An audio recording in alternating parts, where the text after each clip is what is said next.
Chapter 9 The Need of Knowledge. Mr. Corbeck seemed to go almost off his head at the recovery of the lamps. He took them up one by one and looked them all over tenderly, as though they were things that he loved. In his delight and excitement he breathed so hard that it seemed almost like a cat purring. Sergeant Dorr said quietly, his voice breaking the silence like a discord in a melody. "Are you quite sure those lamps are the ones you had, and that were stolen?" His answer was in an indignant tone. "Sure, of course I'm sure. There isn't another set of lamps like these in the world, so far as you know." The detective's words were smooth enough, but his manner was so exasperating that I was sure he had some motive in it. So I waited in silence. He went on. "Of course there may be some in the British Museum, or Mr. Trelawney may have had these already. There's nothing new under the sun, you know, Mr. Corbeck. Not even in Egypt. These may be the originals, and yours may have been the copies. Are there any points by which you can identify these as yours?" Mr. Corbeck was really angry by this time. He forgot his reserve, and in his indignation poured forth a torrent of almost incoherent but enlightening broken sentences. "Identify? Copies of them? British Museum? What?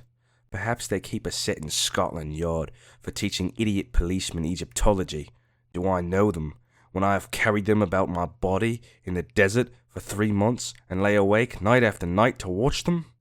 When I have looked them over with a magnifying glass hour after hour, till my eyes ached, till every tiny blotch and chip and dinge became as familiar to me as his chart to a captain?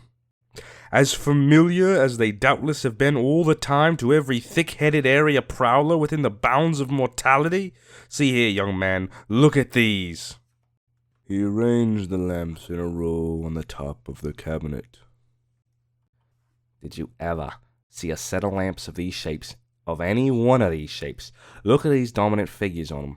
Did you ever see so complete a set, even in Scotland Yard, even in Bow Street? Look, one on each of the 7 forms a Hathor. Look at the figure of Ka, of a princess of the 2 Egypts, standing between Ra and Osiris in the boat of the dead, with the eye of sleep, supported on legs bending before her, and Harmoches rising in the north. Will you find that in the British Museum or Bow Street? Or perhaps your studies in the Giza Museum, or the Fitzwilliam, or Paris, or Leyden, or Berlin have shown you that the episode is common in hieroglyphics, and as the only copy? Perhaps you can tell me what the figure of the Patasika Asur holding the Tet wrapped in the scepter of papyrus means. Did you ever see it before, even in the British Museum, or Giza, or Scotland Yard?" He broke off suddenly, and then went on in quite a different way. "Look here, it seems to me that the thick-headed idiot is myself. I beg your pardon, old fellow, for my rudeness. I quite lost my temper at the suggestion that I do not know these lamps. You don't mind, do you?" The detective answered haughtily. "Lord, sir, not I. I like to see folks angry when I'm dealing with them, whether they are on my side or the other. It is when people are angry that you learn the truth from them. I keep cool, that is my trade. Do you know, you have told me more about those lamps in the past 2 minutes than when you filled me up with details of how to identify them." Mr. Corbeck grunted. He was not pleased at having given himself away. All at once he turned to me and said in his natural way, "Now tell me how to get them back." I was so surprised that I said, without thinking, "We didn't get them back." The traveler laughed openly. "What on earth do you mean?" he asked. "You didn't get them back? Why, there they are before your eyes. We found you looking at them when we came in." By this time I had recovered my surprise and had had my wits about me. "Why, that's just it," I said. "We had only come across them by accident, that very moment." Mr. Corbeck drew back and looked hard at Miss Trelawney and myself, turning his eyes from one to the other as he asked, "You mean to tell me that no one brought them here, that you found them in that drawer? So that, so to speak, nobody at all brought them back?" "I suppose someone must have brought them here. They couldn't have come of their own accord, but who it was, or when, or how, neither of us knows. We shall have to make inquiry, and see if any of the servants know anything of it." We all stood silent for several seconds. It seemed a long time. The first to speak was the detective, who said in an unconscious way, "Well, I'm damned. I beg your pardon, miss."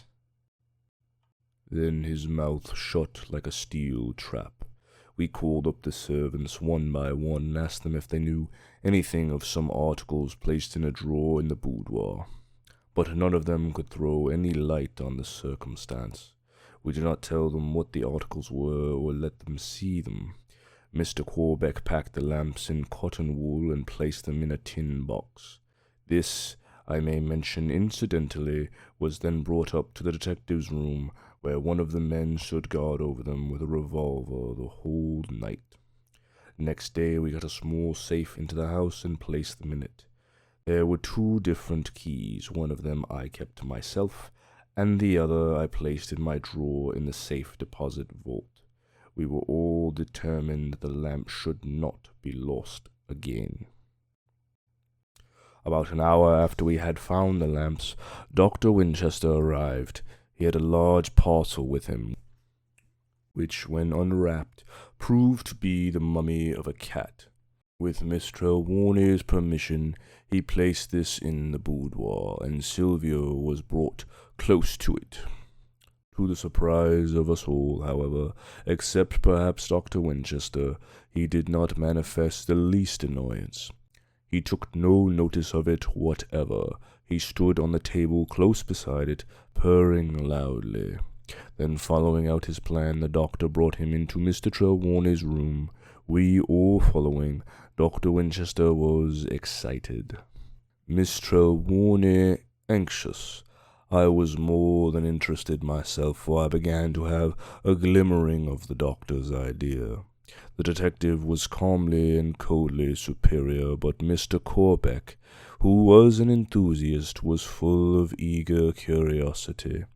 The moment Dr. Winchester got into the room, Silvio began to mew and wriggle, and jumping out of his arms, ran over to the cat mummy, and began to scratch angrily at it. Miss Trelawney had some difficulty in taking him away, but so soon as he was out of the room, he became quiet. When she came back, there was a clamor of comments. "I thought so." From the doctor. "What can it mean?" From Miss Trelawney. "That's a very strange thing." From Mr. Corbeck. "Odd, but it doesn't prove anything." From the detective. I suspend my judgment. From myself, thinking it advisable to say something. Then, by common consent, we drop the theme for the present. In my room that evening I was making some notes of what had happened, when there came a low tap on the door. In obedience to my summons, Sergeant Dorr came in, carefully closing the door behind him. "Well, Sergeant," said I, "sit down. What is it?" "I wanted to speak to you, sir, about those lamps." I nodded and waited. He went on. "You know that room where they were found opens directly into the room where Miss Trelawney slept last night?" "Yes." "During the night, a window somewhere in that part of the house was opened and shut again. I heard it and took a look around, but I could see no sign of anything." "Yes, I know that," I said. "I heard a window moved myself." "Does nothing strike you as strange about it, sir?" "Strange," I said. "Strange, why, It's all the most bewildering, maddening thing I have ever encountered. It is all so strange that one seems to wonder and simply waits for what will happen next. But what do you mean by strange?" The detective paused, as if choosing his words to begin, and then said deliberately, "You see, I am not one who believes in magic and such things. I am for facts all the time. And I always find in the long run that there is a reason and a cause for everything. This new gentleman says these things were stolen out of his room in the hotel. The lamps, I take it from some things he has said, really belong to Mr. Trelawney. His daughter, the lady of the house, having left the room she usually occupies, sleeps that night on the ground floor. A window is heard to open and shut during the night, when we, who have been during the day trying to find a clue to the robbery, come to the house. We find the stolen goods in a room close to where she slept, and opening out of it—" He stopped. I felt that same sense of pain and apprehension, which I had experienced when he had spoken to me before, creeping, or rather rushing over me again. I had to face the matter out, however. My relations with her and the feeling toward her, which I now knew full well meant a very deep love and devotion, demanded so much. I said as calmly as I could, for I knew the keen eyes of the skillful investigator were on me. "And the inference," he answered with a cool audacity of conviction. "The inference to me is that there was no robbery at all. The goods were taken by someone to this house, where they were received through a window on the ground floor. They were placed in the cabinet, ready to be discovered when the proper time should come." Somehow I felt relieved. The assumption was too monstrous. I did not want, however, my relief to be apparent, so I answered as gravely as I could, "And who do you suppose brought them to the house?" "I keep my mind open as to that. Possibly Mr. Corbeck himself. The matter might be too risky to trust to a third party." "Then the natural extension of your inference is that Mr. Corbeck is a liar and a fraud, and that he is in conspiracy with Miss Trelawney to deceive someone or other about those lamps." "Those are harsh words, Mr. Ross. They're so plain-spoken that they bring a man up standing and make new doubts for him. But I have to go where my reason points. It may be that there is another party than Miss Trelawney in it. Indeed, if I hadn't been for the other matter that set me thinking and bred doubts of its own about her, I wouldn't dream of mixing her up in this. But I'm safe on Corbeck. Whoever else is in it, he is. The things couldn't have been taken without his connivance. If what he says is true, if it isn't, well, he's a liar anyhow. I would think it a bad job to have him stay in the house with so many valuables, only that it will give me and my mate a chance of watching him. We'll keep a pretty good lookout too, I tell you. He's up in my room now, guarding those lamps. But Johnny Wright is there too. I go on before he comes off, so there won't be much chance of another housebreaking. Of course, Mr. Ross, all this too is between you and me." "Quite so. You may depend on my silence," I said, and he went away to keep a close eye on the Egyptologist. It seemed as though all my painful experiences were to go in pairs, and that the sequence of the previous day was to be repeated. For before long I had another private visit from Dr. Winchester, who had now paid his nightly visit to his patient, and was on his way home. He took the seat which I proffered, and began at once. "This is a strange affair altogether. Miss Trelawney has just been telling me about the stolen lamps, and the finding them in a Napoleon cabinet. It would seem to be another complication of the mystery, and yet, do you know, it's a relief to me. I've exhausted all human and natural possibilities of the case, and am beginning to fall back on superhuman and supernatural possibilities. Here are such strange things that, if I'm not going mad, I think we must have a solution before long. I wonder if I might ask some questions, and some help from Mr. Corbeck, without making further complications and embarrassing us." He seems to know an amazing amount regarding Egypt and all relating to it. Perhaps he wouldn't mind translating a little bit of hieroglyphic. It is child's play to him. What do you think? When I had thought the matter over for a few seconds, I spoke. We wanted all the help we could get. For myself, I had perfect confidence in both men, and any comparing notes or mutual assistance might bring good results. Such could hardly bring evil. By all means, I should ask him. He seems an extraordinarily learned man in Egyptology, and he seems to me a good fellow as well as an enthusiast. By the way, it will be necessary to be a little guarded as to whom you speak regarding any information which he may give you. Of course, he answered. Indeed, I should not dream of saying anything to anybody excepting yourself. We have to remember that when Mr. Trelawney recovers, he may not like to think that we have been chattering unduly over his affairs. Look here, I said. Why not stay for a while, and I shall ask him to come and have a pipe with us. We can then talk over things. He acquiesced, so I went to the room where Mr. Corbeck was and brought him back with me. I thought the detectives were pleased at his going.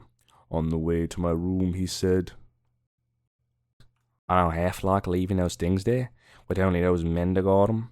They're a sight too precious to be left to the police. From which it would appear that suspicion was not confined to Sergeant Dorr. Mr. Corbeck and Dr. Winchester, after a quick glance at each other, became once on most friendly terms. The traveller professed his willingness to be of any assistance which he could, provided, he added, that it was anything about which he was free to speak. This was not very promising, but Dr. Winchester began at once. I want you, if you will, to translate some hieroglyphic for me. Certainly, with the greatest pleasure, so far as I can, for I may tell you that the hieroglyphic writing is not quite mastered yet, though we are getting at it. What is the inscription? There are two, he answered. One of them I shall bring here. He went out and returned in a minute with the mummy cat which he had that evening introduced to Silvio. The scholar took it, and after a short examination said, There is nothing especial in this. It is an appeal to Bast, the lady of Bubastis, to give her good bread and milk in the Elysian fields. There may be more inside, and if you will care to unroll it, I will do my best. I do not think, however, that there is anything special from the method of wrapping. I should say it is from the Delta, and of a late period, when such a mummy work was common and cheap. What is the other inscription you wish me to see? The inscription on the mummy cat in Mr. Trelawney's room. Mr. Corbeck's face fell. No, he said. I cannot do that. I am for the present at all events practically bound to secrecy regarding any of the things in Mr. Trelawney's room. Dr. Winchester's comment and my own were made at the same moment. I said only the one word, checkmate, from which I think he may have gathered that I guessed more of his idea and purpose than perhaps I had intentionally conveyed to him. He murmured, Practically bound to secrecy? Mr. Corbeck at once took up the challenge, conveyed. Do not misunderstand me. I am not bound by any definite pledge of secrecy, but I am bound in honor to respect Mr. Trelawney's confidence given to me. I may tell you in a very large measure regarding many of the objects in his room he has a definite purpose in view, and it would not be the right or becoming for me, his trusted friend and confidant, to forestall that purpose. Mr. Trelawney, you may know, or rather you do not know, or you would not have so construed my remark, is a scholar, a very great scholar. He has worked for years towards a certain end. For this he has spared no labor, no expense, no personal danger or self-denial. He is on a line of result which will place him amongst the foremost discoverers or investigators of his age. And now, just at the time when any hour might bring him success, he's stricken down. He stopped, seemingly overcome with emotion. After a time, he recovered himself and went on. Again, do not misunderstand me. As to another point, I have said that Mr. Trelawney has made much confidence with me. But I do not mean to lead you to believe that I know all his plans or his aims or objects. I know the period which he has been studying and a definite historical individual whose life he has been investigating and whose records he has been following up one by one with infinite patience. But beyond this, I know nothing. That he has some aim or object in the completion of this knowledge, I am convinced.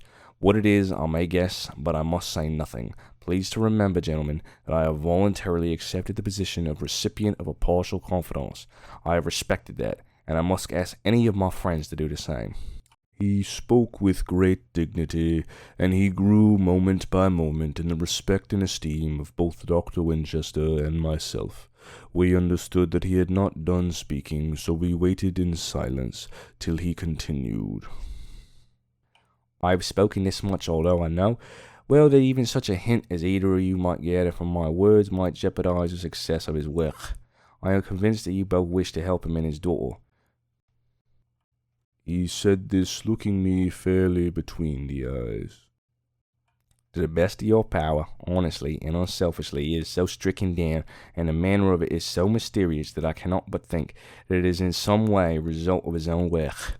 That he calculated on some setback is manifest to us all. God knows. I am willing to do what I can and to use any knowledge I have in his behalf.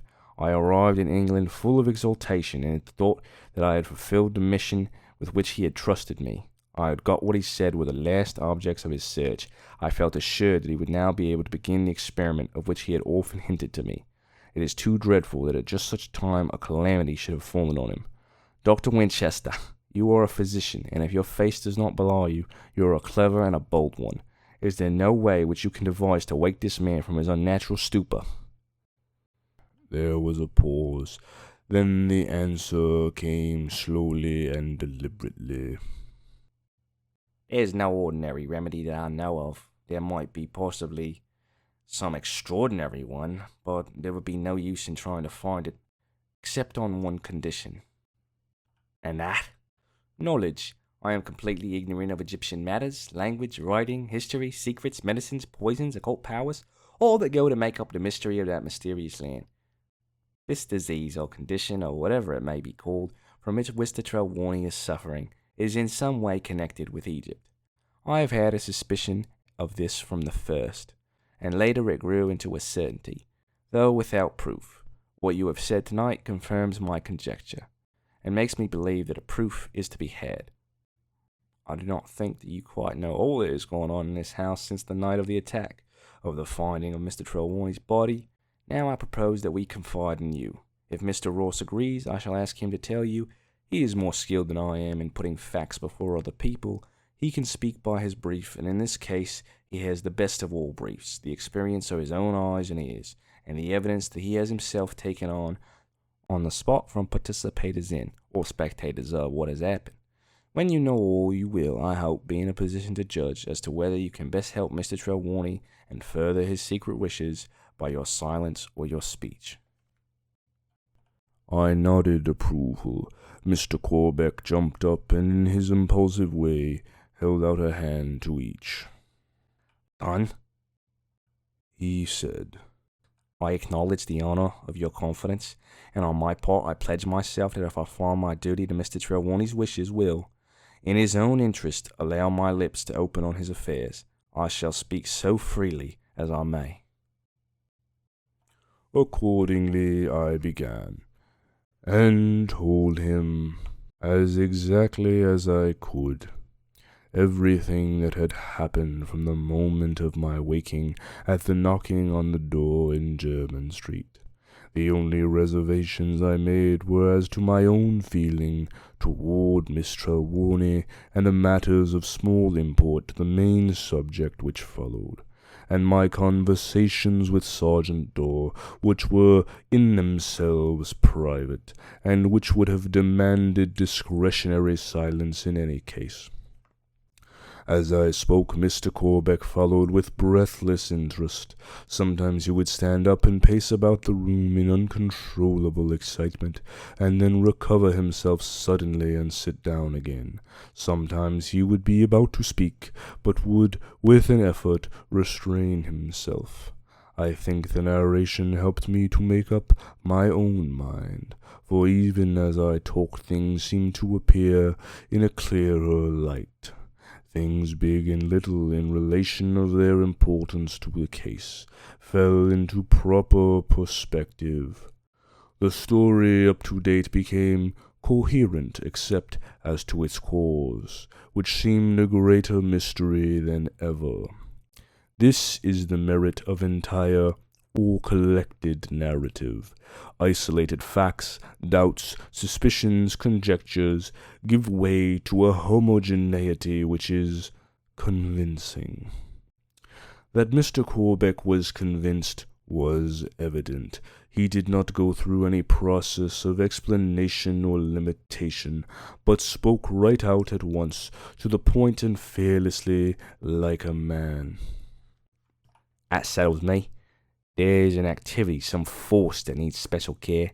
If we all go on working in the dark, we shall get in one another's way, and by hampering each other, undo the good that any or each of us working in different directions might do. It seems to me that the first thing we have to accomplish is to get Mr. Trelawney waked out of that unnatural sleep. That he can be waked is apparent from the way that the nurse has recovered. Though what additional harm may have been done to him in that time he has been laying in the room, I suppose no one can tell. We must chance that, however. He is lain there, and whatever that effect might be, it is there now, and we have and shall have to deal with it as a fact. A day more or less won't hurt in the long run. It is too late now, and we shall probably have tomorrow a task before us that will require our energies fresh. You, doctor, will want to get your sleep, for I suppose you have other work as well as this to do tomorrow. As for you, Mr. Ross, I understand that you would have a spell of watching in the sick room tonight. I shall get you a book which will help you pass the time. I shall go and look for it in the library. I know where it was when I was here last, and I don't suppose Mr. Trelawney has used it since. He knew long ago all that was in it, which was or might be of interest to him, but it will be necessary, or at least helpful, to understand other things which I shall tell you later. You will be able to tell Dr. Winchester all that would aid him, for I take it that our work will branch out pretty soon. We shall each have our own end to hold up, and it will take each of us all our time and understanding to get through his own task. It will not be necessary for you to read the whole book, all that will interest you with regard to our matter, of course, for the whole book is interesting, as a record of travel in a country then quite unknown, is the preface and 2 or 3 chapters which I shall mark for you. He shook hands warmly with Dr. Winchester, who had stood up to go. Whilst he was away, I sat lonely, thinking as I thought the world around me seemed to be illimitably great. The only little spot in which I was interested seemed like a tiny speck in the midst of a wilderness. Without and around it were darkness and unknown danger pressing in from every side, and the central figure in our little oasis was one of sweetness and beauty, a figure one could love, could walk for, could die for. Mr. Corbeck came back in a very short time with the book. He had found it at once in the spot where he had seen it 3 years before. Having placed in it several slips of paper marking the places where I was to read, he put it into my hand, saying, That is what started Mr. Trelawney, what started me when I read it, and which will have, no doubt, be to you an interesting beginning to a special study, whatever the end may be, if indeed any of us here may ever see the end. At the door he paused and said, I want to take back one thing. The detective is a good fellow. What you told me of him puts him in a new light. The best proof of it is that I can go quietly to sleep tonight and leave the lamps in his care. When he had gone, I took the book with me, put on my respirator, and went to my spell of duty in the sick room.